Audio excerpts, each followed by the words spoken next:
بسم اللہ۔ باب مال غنیمت سے 5واں حصہ ادا کرنا بھی ایمان سے ہے۔ حدیث نمبر 53۔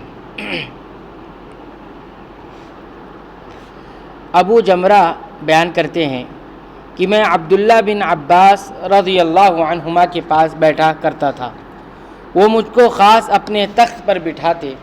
ایک دفعہ کہنے لگے کہ تم میرے پاس مستقل طور پر رہ جاؤ، میں اپنے مال میں سے تمہارا حصہ مقرر کر دوں گا۔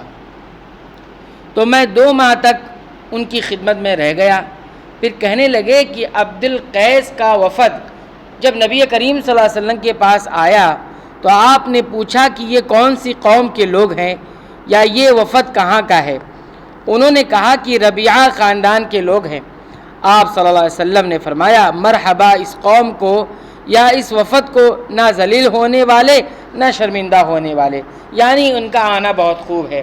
وہ کہنے لگے، اے اللہ کے رسول، ہم آپ کی خدمت میں صرف ان حرمت والے مہینوں میں آ سکتے ہیں کیونکہ ہمارے اور آپ کے درمیان مضر کے کافروں کا قبیلہ آباد ہے۔ بس آپ ہم کو ایک ایسی قطعی بات بتلا دیجئے جس کی خبر ہم اپنے پچھلے لوگوں کو بھی کر دیں جو یہاں نہیں آئے، اور اس پر عمل درآمد کر کے ہم جنت میں داخل ہو جائیں۔ اور انہوں نے آپ سے اپنے برتنوں کے بارے میں بھی پوچھا۔ آپ صلی اللہ علیہ وسلم نے ان کو 4 باتوں کا حکم دیا اور 4 قسم کے برتنوں کو استعمال میں لانے سے منع فرمایا۔ ان کو حکم دیا کہ ایک اکیلے اللہ پر ایمان لاؤ۔ پھر آپ صلی اللہ علیہ وسلم نے پوچھا کہ جانتے ہو ایک اکیلے اللہ پر ایمان لانے کا مطلب کیا ہے؟ انہوں نے کہا، اللہ اور اس کے رسول ہی کو معلوم ہے۔ آپ صلی اللہ علیہ وسلم نے فرمایا کہ اس بات کی گواہی دینا کہ اللہ کے سوا کوئی معبود نہیں، اور یہ کہ محمد صلی اللہ علیہ وسلم اس کے سچے رسول ہیں، اور نماز قائم کرنا، زکوٰۃ ادا کرنا، اور رمضان کے روزے رکھنا، اور مال غنیمت سے جو ملے اس کا 5واں حصہ مسلمانوں کے بیت المال میں داخل کرنا۔ اور 4 برتنوں کے استعمال سے آپ صلی اللہ علیہ وسلم نے ان کو منع فرمایا، سبز لاکھی مرتبان سے، اور کدو کے بنے ہوئے برتن سے، لکڑی کے کھودے ہوئے برتن سے، اور روغنی برتن سے، اور فرمایا کہ ان باتوں کو حفظ کر لو اور ان لوگوں کو بھی بتلا دینا جو تم سے پیچھے ہیں اور یہاں نہیں آئے ہیں۔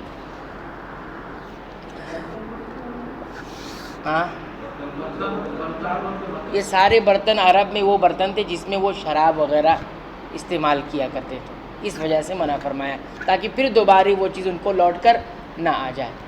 یہ برتن ہے، ہاں، کدو کے برتن، وہ لکڑیوں کے برتن ہوتے، یا درخت کی جو تنے ہوتے تھے اس کو کھود کر بناتے تھے وہ لوگ، اس طرح کی کاٹ لیے، اب کھود لیے تو ایک کٹورا بن گیا، ایک برتن بن گیا۔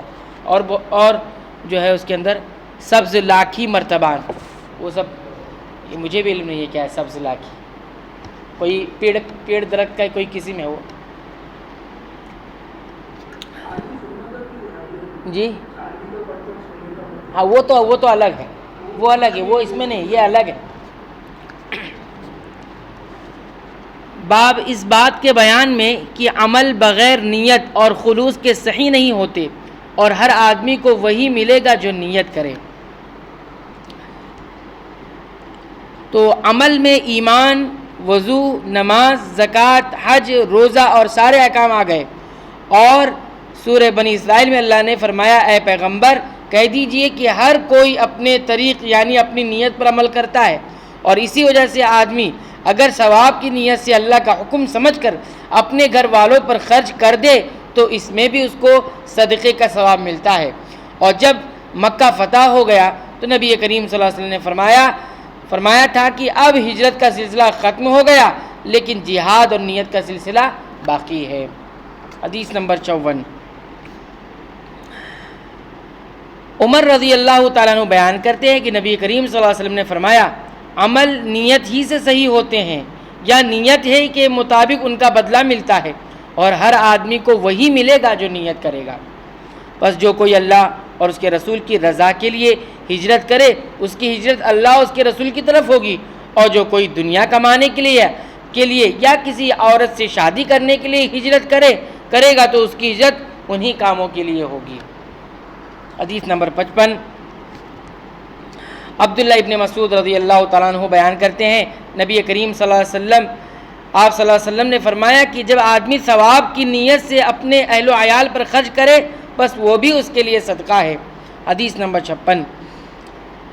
سعد بن ابی وقاص رضی اللہ تعالیٰ عنہ بیان کرتے ہیں کہ نبی کریم صلی اللہ علیہ وسلم نے فرمایا بے شک تم جو کچھ خرچ کرو اور اس سے آپ کی نیت اللہ کی رضا حاصل کرنی ہو تو آپ کو اس کا ثواب ملے گا، یہاں تک کہ اس پر بھی جو آپ اپنی بیوی کے منہ میں ڈالیں، یعنی بیوی کو کوئی چیز کھلاتے ہیں تو اس میں بھی جو ہے صدقے کا ثواب ملتا ہے۔ اللہ تعالیٰ سے دعا ہے کہ رب العالمین تو ہمیں نبی کریم صلی اللہ علیہ وسلم کی ان سنتوں کو یاد رکھنے کی توفیق عنایت فرما اور دوسروں تک اسے پہنچانے کی توفیق عنایت فرما، آمین۔